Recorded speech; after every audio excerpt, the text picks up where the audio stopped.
하나님 말씀 함께 보겠습니다. 창세기 47장 13절에서 26절 말씀.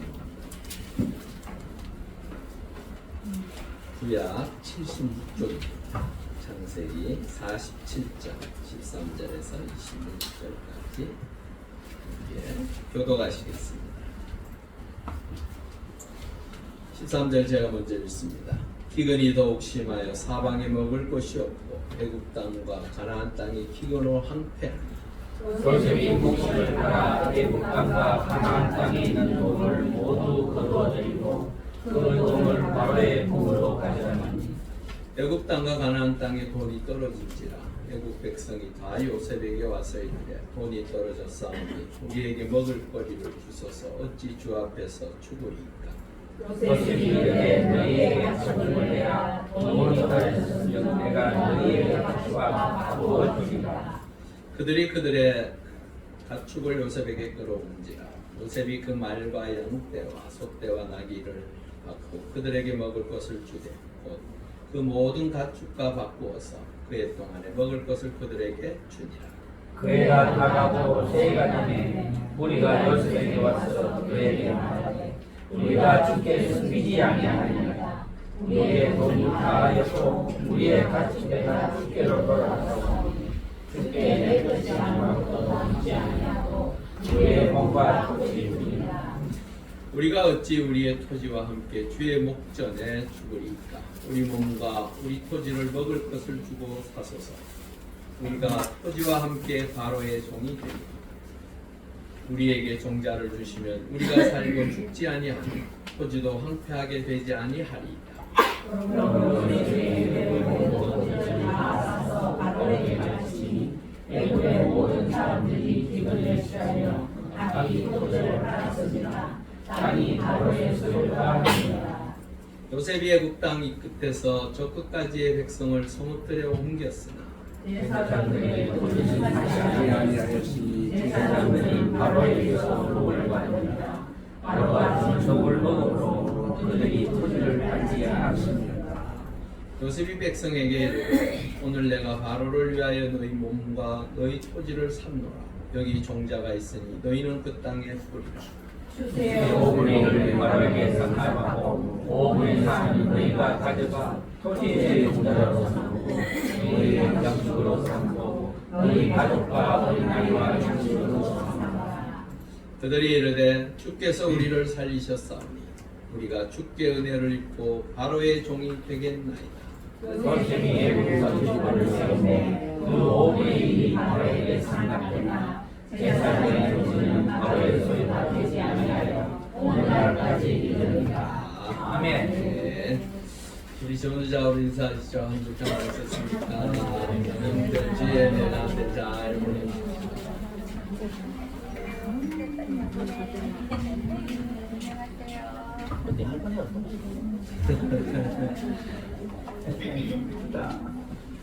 예, 하나님 은혜 가운데 추석을 우리가 맞이합니다.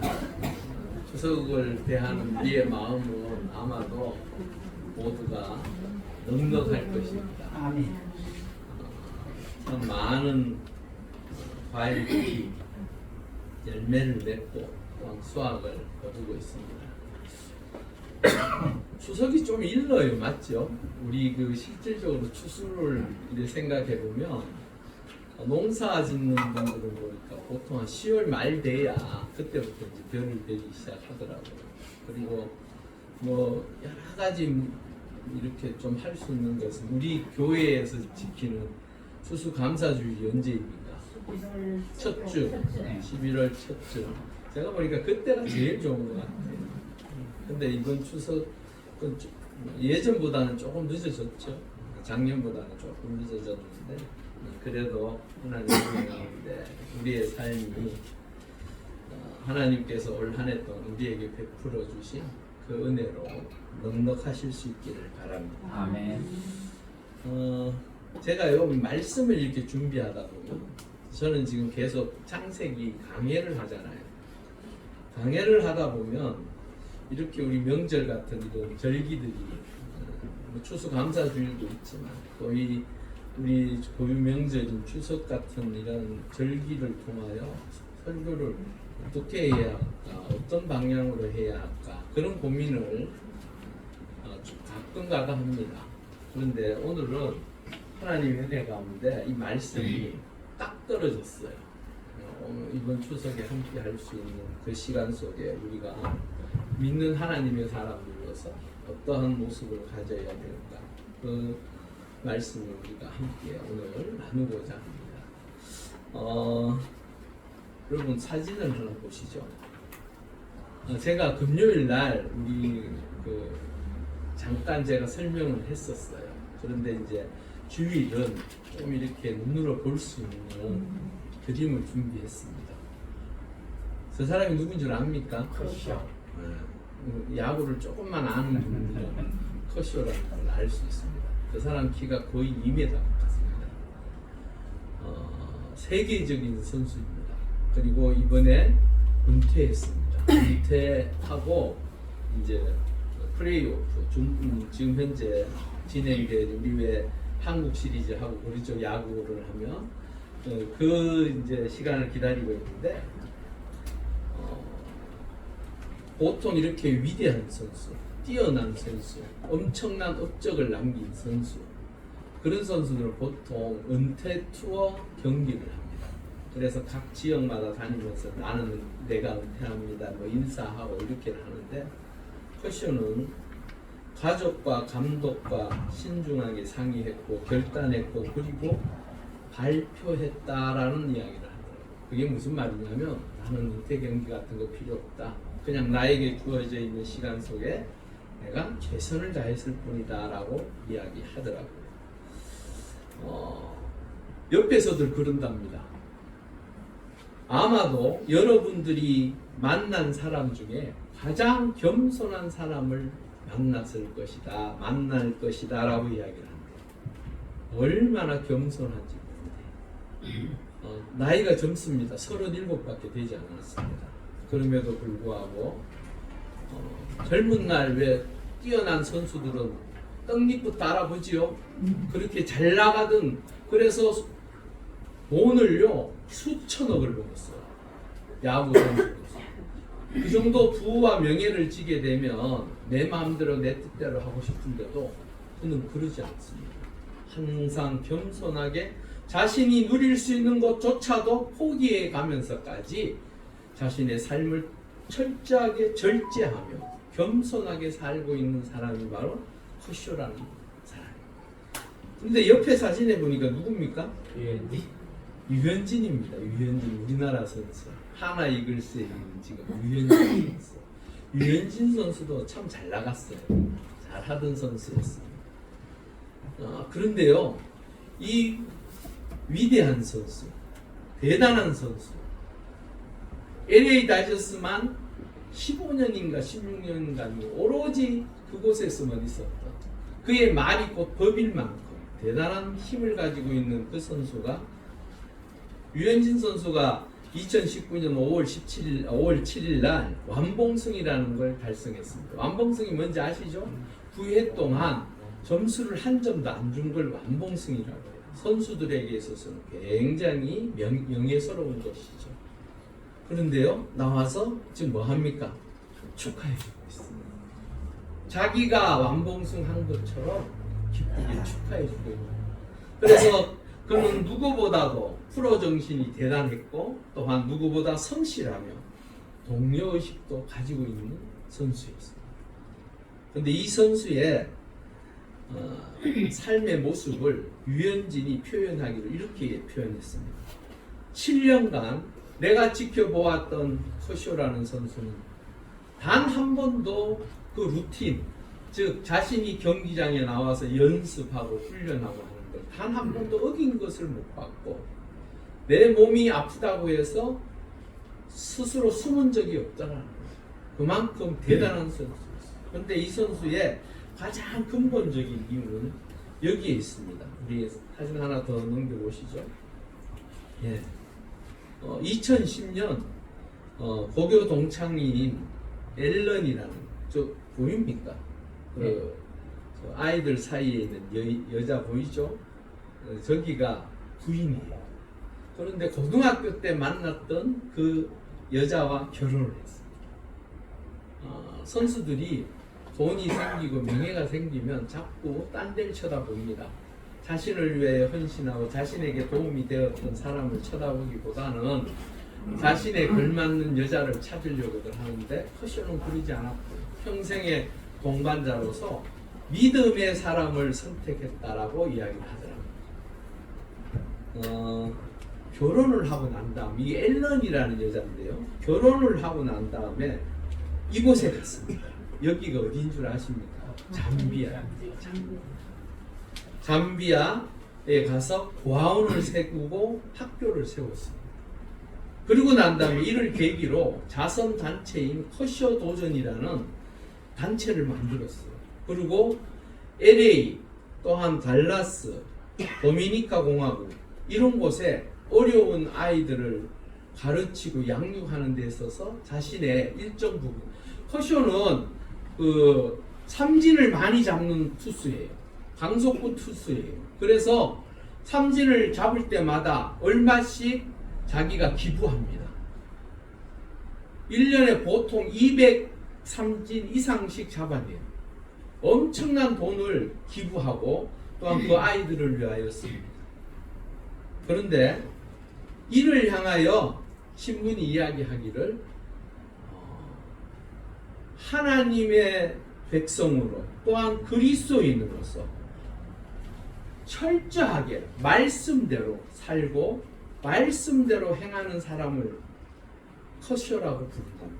이 커쇼의 별명이요 마운드의 젊은 성자입니다. 마운드 투수 발판이 있는 그곳을 마운드라고 해요. 근데 거기에 젊은 성자라는 표현을 씁니다. 여러분, 이 한 사람을 통하여 얼마나 많은 사람들이 영향을 받고 또한 하나님의 놀라운 은혜의 역사를 경험하는지. 그의 라커룸에 들어가면 성경 구절이 적혀져 있는데요. 골로새서 3장 23절에 나와 있습니다. 무슨 일을 하든지 마음을 다하여 죽게 하듯 하고 사람에게 하듯 하지 말라. 그의 모토가 이거예요. 최선을 다하여 하나님께서 나에게 주신 그 은혜를 함께 나누고 그들을 하나님의 사람으로 함께 대하며 기쁨으로 살아가는 것이 커쇼의 삶의 의미입니다. 다저스가요, LA 다저스 여러분 잘 아실 거예요. 그런데 보통 이벤트를 자주 합니다. 이벤트를 자주 하는데 이 LA라고 하는 이 마크에 지금 색깔이 입혀져 있죠. 이 색이 뭐냐 그러면 레인보우 무지개 색이에요. 무지개 색. 왜 이렇게 했냐 그러면 동성애자들을 성소수자들을 단체를 초청해서 경기를 진행하기 전에 각 선수들에게 모자를 지급했습니다. 근데 그들이 왔기에 동성애자의 깃발이 무슨 깃발인지 아시죠? 무지개 깃발입니다. 무지개 깃발. 그래서 무지개가 사실은 동성애자의 전유물인 것처럼 여겨져서 기독교인들은 굉장히 불편해요. 사실은 동성애자 듣기만 해도 소름이 끼치죠. 한국에도 이 동성애자들이 자기들만의 성소수자들이 모여서 축제한답시고 서울 시내에서 그 난리를 치다가 이제는 뭐 인천으로 넘어갔다라고 하더라만 중요한 것은 커쇼도 불편했을까요? 안 했을까요? 불편했어요. 그래서 요 옆에 보니까 빨간 동그라미가 쳐져 있는 거기에 성경 구절이 적혀 있어요. 일종의 재해석한 거예요. 무지개를 통하여 동성애자들이 자신들의 권리를 주장하고 자신들을 표현했다면 커쇼는 그 모자 쓸 수 있습니까? 없습니까? 사실은 쓰면 안 되지만 선수고 그 구단에 소속된 사람이기 때문에 써야 돼요. 어쩔 수가 없어요. 모자를 써야 경기에 나갈 수 있어요. 그러니까 쓰긴 쓰되 그것을 재해석한 거예요. 창세기 9장 12절에서 16절 언약의 증거라는 그 말씀 구절을 적어놓은 거예요. 그러니까 동성애자들이 아무리 우리 동성애를 대표하는 이 무지개를 이야기해도 나는 무엇으로 받아들이겠다? 하나님의 말씀의 약속을 받아들이겠다라고 이야기합니다. 이게 얼마나 센세이션을 일으켰는지 당시에 지금 우리나라에도 이 모자 팝니다. 그 미국 사회는 하여튼 뭐가 생기면 뭐 만들어내는 건 정말 잘해요. 그래서 이 모자를 엄청나게 팔아요. 여러분, 우리의 삶의 자리에 우리가 서 있는 자리는 하나님께서 우리에게 그 주신 그 자리에서 내 생명을 다하고 내 꿈과 비전을 가지고 하나님의 뜻을 이루어 가라고 세워 놓으신 줄 믿습니다. 아멘. 허쇼에게 그 기독교 기자가 물었습니다. 당신은 전도를 어떻게 하십니까? 이렇게 물으니까 이렇게 대답했다. 많은 사람들이 나를 지켜본다. 그들에게 신앙을 대놓고 전할 수는 없다. 그저 기독교인이 어떻게 사는가를 그들에게 보여주려고 노력한다. 이게 정답이지요. 요즘 시대에 대놓고 나가서 전도하면 잘 안 돼요, 사실. 그렇지만 저는 하거든요. 뭐 기분이 좋아하든 나빠하든 하는데. 근데 이 커쇼의 말도 맞다는 거예요. 내가 공인, 커쇼 정도 되면 공인이에요, 공인. 공인이기 때문에 특별히 드러내놓고 복음을 전하고 그들에게 나누어 줄 수는 없을지 몰라도 내가 그리스도인이기 때문에 내가 예수 믿는 사람이기 때문에 나를 쳐다보는 사람들에게 내 삶을 통하여 보여주겠다. 내 삶이 예수 그리스도로 말미암아 하나님의 은혜 가운데 살아감을 그들에게 직접적으로 눈으로 보여주겠다. 여러분, 우리의 삶이 이렇게 되어지실 수 있기를 바랍니다. 하나님의 은혜 가운데 주의 백성들이 이번 추석을 맞이하여 형제 자매 누군든 만나는 사람들에게 그 믿음의 한 사람으로서 이 허쇼와 같이 자신의 삶을 통하여 보여주실 수 있기를 바랍니다. 아멘. 오늘 그 이야기를 하자는 거예요. 13절 우리 한번 보시겠습니다. 13절. 기근이 더욱 심하여 사방에 먹을 것이 없고 애굽 땅과 가나안 땅이 기근으로 황폐하였다라고 말하고 있습니다. 여러분, 요셉은 그 애굽 바로 왕에게 처음에 그 꿈을 해석하면서 되어질 일을 이야기했습니다. 이야기했을 때에 왕이 생각해 보니까 맞거든요. 그 꿈의 해석이 정확하거든요. 그러니까 그러면 너가 내 대신 이 나라를 다스려라. 그래서 총리직을 줍니다. 정광석 같이 단 몇 시간 전에만 하더라도 감옥에 갇혀 있었던 그 요셉이 이제는 총리가 되었어요. 총리가 되어서 이 나라를 너희에게 맡길 테니 한번 마음껏 해보라고 맡깁니다. 그러면 요셉은 뭘 먼저 해야 할까요? 제가 볼 때는 닥쳐오는 7년 동안 그 풍년을 맞이해서 백성들에게 아마도 그 곡식을 모으라고 했을 거예요. 풍족하게 최대한 많이 모으라고 했을 거예요. 그런데 기근이 이제 2년 됐어요. 7년간 대풍을 맞고 난 이후에 7년 동안 흉년이 드는데 이제 2년이 지났어요. 그런데요, 얼마나 심각한지 모두가 이제는 하루 사는 것도 힘들어할 만큼 어려운 상황에 놓여지게 됩니다. 여러분, 우리는 이것을 보면서 무슨 생각이 듭니까? 하나님의 은혜 가운데 살아가는 주의 백성들이 하나님께서 우리에게 기대하시는 그 꿈과 비전과 소망을 향하여 걸어갈 때 우리의 삶의 자리를 주의 말씀으로 준비해야 할 줄 믿습니다. 준비하지 못하면 기근이 닥쳤을 때에 이겨낼 수가 없습니다. 삶의 자리가 너무너무 힘들어서 스스로 주저앉아 죽을 날만 기다리는 그런 자가 아니라 하나님의 은혜 가운데 그 믿음을 통하여 준비하여서 하나님의 자녀로서 복된 삶을 살아가실 수 있기를 바랍니다. 그러기에 마태복음 25장 9절에서 10절 우리 한번 읽어보겠습니다. 설기 있는 자들이 대답하여 이르되 우리와 너희 다스리에 다 부족할 바 아니니 차라리 많은 자들에게 가서 너희 쓸 것을 사하니 그들이 살아간 사이에 신랑이 오므로 준비하였던 자들은 함께 혼인잔치에 들어가고 문은 닫히니라. 여러분, 하나님의 은혜 가운데 주의 백성들, 그들은 분명 하나님 앞에 나아갈 것입니다. 우리의 인생은 어느 순간 다 끝날 거예요. 그랬을 때에 그 문이 닫히기 바로 직전에 예수 그리스도를 구주로 고백한 자는 반드시 구원함을 입는 줄 믿습니다. 아멘. 하나님께서 건져주실 줄 믿습니다. 아멘. 그러기에 그때를 준비한 자와 준비하지 않은 자는 그의 마지막 결과가 달라진다는 것입니다. 또한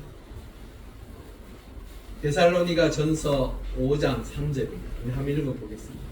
그들이 평안하가 남자나라 할 그때에 임신한 여자에게 해산의 고통이 멸망이 갑자기 그들에게 이르니 결코 피하지 못하리라. 아멘. 멸망, 마지막 끝이 우리에게 누구나에게 다 온다라는 거예요. 결코 피할 수 없다라는 거예요. 그렇다면 이 피할 수 없는 그 상황을 우리는 어떻게 해야 합니까? 준비하고 또한 하나님의 말씀 안에서 말씀대로 살기 위하여 힘쓸 수 있기를 바랍니다. 주의 자녀가 구원받는 하나님의 자녀가 되어져야지 멸망받는 자들과 함께 멸망받았어야 되겠습니다. 여러분, 그러기에 우리의 삶의 자리에서 말씀을 통하여 기도를 통하여 신앙을 더욱더 견고하게 지켜가실 수 있기를 바랍니다. 아멘. 그 기근은요, 얼마나 심각했든지 황폐화되었다라고 표현하고 있습니다. 여러분, 자연재해 앞에서 인간은 어떻습니까? 너무나도 연약합니다. 너무나도 부족합니다. 이번에 보셨죠? 강릉에 가뭄이 들어가지고 왜 하필 거기만 비가 올 때 항상 비껴가요. 야, 이거 강릉이다, 비껴가자 하고 다 비껴가고 다른 데는 물 난리가 나고 힘들어서 어려워하는데 거기만 물이 없어서 그 물을 대던 저수지가 몇 프로까지 떨어졌습니까? 10%까지 떨어지는 너무너무 안타까운 일이 벌어졌습니다. 어떻게 할 수가 없어요. 인간은 그런 자연재해 앞에서 어찌할 바를 모르는 거예요. 참으로 그 자연을 바라보면서 우리는 살아계신 하나님을 만나셔야 할 줄 믿습니다. 그러기에 이사야 40장 6절에서 8절 한번 읽어볼까요? 모든 육체는 풀이여 그의 모든 아름다운 그의 꽃과 같으니 푸른 마르고 꽃이 시름은 여호와의 기운이 그 위에 옵니다. 이 백성은 시험으로 이르거나 푸른 마르고 꽃은 시르나 우리 하나님의 말씀은 영원히 서리라 하라. 아멘. 여기는 참으로 풀과 같이 보잘것없는 하나님이 보시기에는 우리가 이쁘시겠죠. 하나님의 자녀로 주의 백성으로 바라볼 때는 하나님은 우리를 이쁘게 여기실 거예요.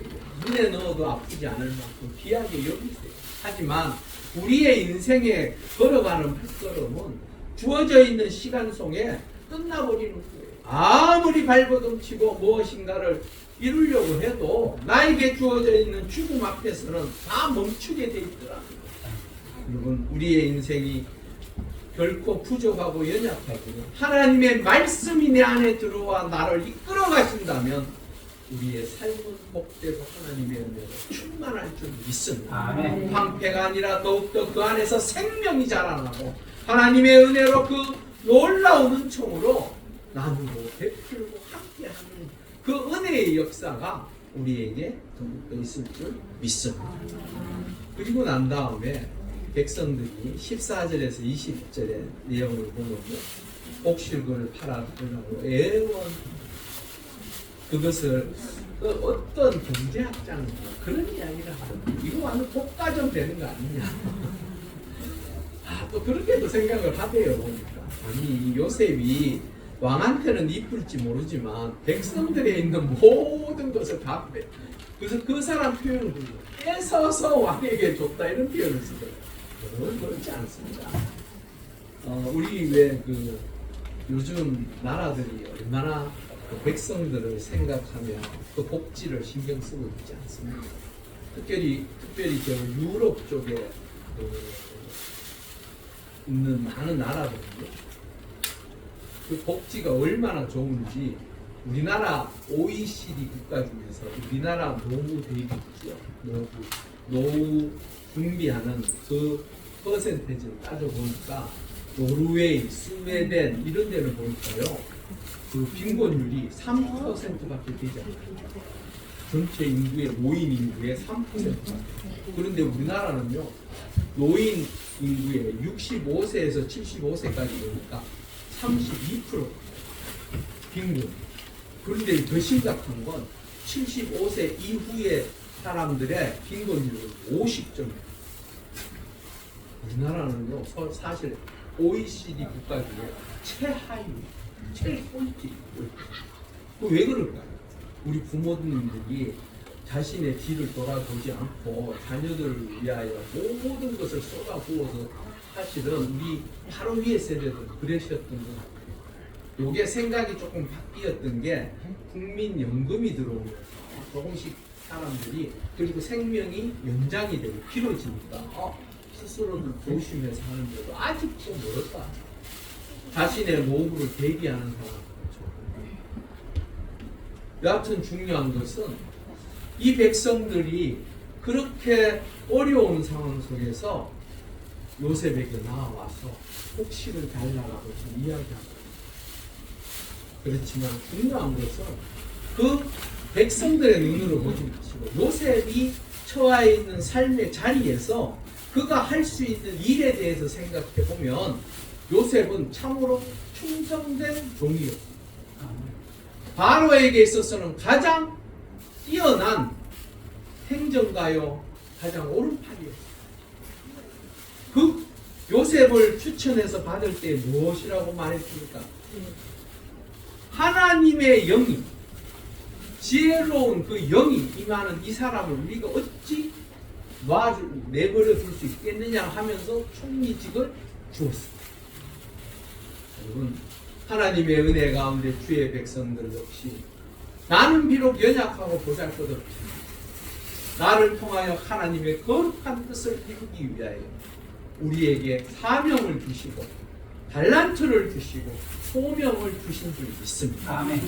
그러기에 고린도전서 4장 2절에 이렇게 이야기합니다. 우리 한번 읽어보겠습니다. 그리고 맡은 자들에게 말하는 충성이 우리 에베소서 6장 5절 하나 종들아 들어와 떨며 성실한 마음으로 육체의 상태에 순종하기를 그리스도께 하다. 예, 충성된다라는 이 말은 내 마음을 다해서 일하는 자의 모습을 이야기하고 있습니다. 여러분, 우리 삶의 자리에서도 하나님 앞에서도 충성된 주의 백성으로 주의 자녀로 서야 하지만 내 삶의 자리에서도 충성된 모습으로, 여기서 상전이라 표현하니까 조금 껄끄럽지요. 의식이하지요. 나와 함께하는, 나를 인도하고 나와 함께하는 그 사람들의 말에 순종할 수 있는 그 모습을 가질 때 하나님께서 기뻐하시는 줄 믿습니다. 아멘. 그 일에 열매를 맺게 하시고 그 일에 하나님의 놀라운 은혜의 역사가 있게 할 줄 믿습니다. 그러기에 잠언 25장 13절에는 이렇게 이야기하네요. 우리 한번 읽어보겠습니다. 충성된 사람이 그를 보낸 이에게 마치 추수하는 날에 얼음 냉수 같아서 능히 그 주인의 마음을 시원하게 하느니라. 예, 우리 자신이요 하나님 앞에 충성된 사자로서, 즉 그 하나님의 마음을 시원케 해드릴 수 있는 주의 백성들이 될 수 있기를 바랍니다. 아멘. 내 삶의 자리에서도 이러한 사람들은 좋아하고 특히나 오너들은 높이 들어서 쓰더라고요. 제가 그 부잣집 막내한테 있는 현대가 이야기 나오는 거 보겠죠. 재벌집 그 재벌집 막내 아들 그게 보면 그 아이를 이렇게 이렇게 해줬으면 좋겠습니다라고 비서가 이야기를 해요. 그러니까 그 회장이 성질을 내다가 많이 생각해 보니까 그 말이 맞거든요. 그걸 생각하면서 전화 4선을 들고 그 인사과에 전화를 해서 이렇게 해요. 오늘부터 지금 이 순간 이 비서를 뭐 부회장, 총비서로 승진을 바로 시켜줬거든요. 그 주인의 오너의 마음에 들면 기적 같은 일이 벌어집니다. 내가 올라가기 위해서 수많은 노력을 해야 하겠지만 그 시간이 단축되어지고 그 놀라운 은혜의 역사를 누리다. 여러분, 하나님도 우리가 하나님의 말씀에 순종하고 그 말씀대로 살려고 힘쓰면 하나님께서 우리를 통하여 기적 같은 하나님의 은혜를 허락하시는 줄 믿습니다. 아멘. 베드로전서 4장 10절에 이렇게 이야기합니다. 읽어보겠습니다. 각각 은사를 받은 대로 하나님의 여러 가지 은혜를 맡은 선한 천지같이 서로 은사하라. 우리에게 기대하시는 것은 청지기가 무엇입니까? 맡은 자입니다. 맡은 자로서 최선을 다해 봉사할 때에 하나님의 은혜의 역사가 우리에게 충만할 줄 믿습니다. 오늘 핵심은 사실은 23절에서 26절 내용입니다. 우리 말씀을 한번 보세요. 23절에서 26절. 특히나 25절에 보면 이렇게 이야기합니다. 그들이 누굽니까? 백성입니다. 백성들이 이르되 주께서 우리를 살리셨사오니. 주가 누굽니까? 요셉입니다. 요셉. 여기서는 요셉입니다. 요셉 당신께서 우리를 살리셨사오니 우리가 요셉 당신으로부터 은혜를 입고 바로의 종이 되게 합니다. 누구의 종이 된다고요? 바로의 종이 된다라고 지금 이야기하고 있습니다. 요셉에게 말하기를 당신이 우리를 살렸다. 그리고 은혜를 입었다라고 표현하고 있어요. 여러분, 우리의 삶을 통하여 복음이 전하여져서 그 영원히 살아나는 은혜의 역사가 있기를 바랍니다. 아멘. 하나님께서 여러분들에게 기대하시는 것이 그거예요. 여러분들이 이 세상에 있는 것으로 하나님을 아무리 모든 것으로 한다 해도 가장 귀하게 여기시는 것은 그 하나님의 은혜의 역사를 함께 누리기를 원하시는 것이 하나님의 뜻인 줄 믿습니다. 아멘. 이번 추석에 모이죠 같이들 모였을 때에 내가 베풀고 나눔으로 인하여 사람들이 그 가족들이 뭐라고 해요? 형님 때문에 올 한 해 너무 좋겠습니다. 아니면 누님 때문에 제가 원래 평안했습니다. 뭐 이런 얘기들 덕담하시죠? 안 하는가 보다. 그렇게 하십시오. 그렇게 나누고 함께 하면 중요한 것은 그런 은혜를 입은 자가 바로의 종이 되겠다라고 합니다. 즉 우리의 입술을 통하여 우리의 삶을 통하여 보여준 그 놀라운 은혜의 역사가 하나님의 종이 되겠다고, 하나님의 백성이 되겠다고, 주의 자녀가 되겠다고 하는 그 고백이 우리의 삶에 있을 줄 믿습니다. 아멘. 그것이 우리에게 있어서 삶의 의미이고 복입니다. 그것이 하나님의 놀라운 은혜의 역사에 축복의 통로가 되는 것입니다. 여러분, 복 받기를 원하십니까? 누구보다도 더 나은 삶을 살기를 원하십니까? 거기에 매몰되지 마시고 하나님의 말씀을 따라서 하나님의 뜻을 나타내고 그 말씀을 따라서 살려고 몸부림침으로 그들이 그 모습을 통하여 은혜를 받고 그 놀라운 사랑을 경험하면서 나도 하나님의 백성이 되겠노라고, 나도 주의 종이 되겠노라고 고백할 수 있는 그 은혜가 있기를 바랍니다. 아멘. 이번 추석 명절을 통하여 우리 모두가 함께 해야 할 일은 하나님께서 살아계신 그 자녀의 모습을 가지고 커쇼, 처음에 이야기했던 그 커쇼와 같이 자신의 삶을 통하여 하나님을 드러내고 전하기 위하여 힘쓰는 것과 같이 우리도 우리의 자녀와 우리의 후손들 또한 친인척들에게 나와 함께하는 모든 이들에게 그 하나님의 은혜를 비춰서 나도 하나님을 믿겠노라고, 나도 하나님을 영접하겠노라고, 주님을 따라 살겠노라고 하는 그 놀라운 은혜의 역사가 우리의 삶의 자리에 있기를 주의 이름으로 축원합니다. 아멘. 그러기에 요한 1서 3장 16절 마지막 하나 읽고 마치겠습니다. 그가 우리를 위하여 목숨을 버리셨으니 우리가 이에서 사랑을 알고 우리도 형제를 위하여 목숨을 버리는 것이 마땅하니라. 아멘. 우리 함께 기도하시겠습니다. 하나님, 하나님의 은혜 가운데 믿음의 한 사람으로서 참으로 하나님께서 맡겨진 삶의 자리에서 입술을 통하여 삶을 통하여 서로 나누고 베풀고 사랑을 전함으로 하나님 앞에 영광을 돌리고 하나님의 은혜의 역사를 통하여 하나님의 놀라운 구원의 역사 우리의 삶의 자리에 이루어진 것 같이 이번 추석을 통하여 더 많은 하나님께 영광 돌리는 삶의 모습들이 있게 하시고 하나님의 구원의 역사가 우리를 통하여 전하여지게 해달라고 우리 함께 3절 정도 간절히 기도하시겠습니다. 할렐루야. 아버지 하나님 감사합니다. 살아계셔서 우리와 함께 하시는 그 놀라운 하나님의 은혜에 감사합니다.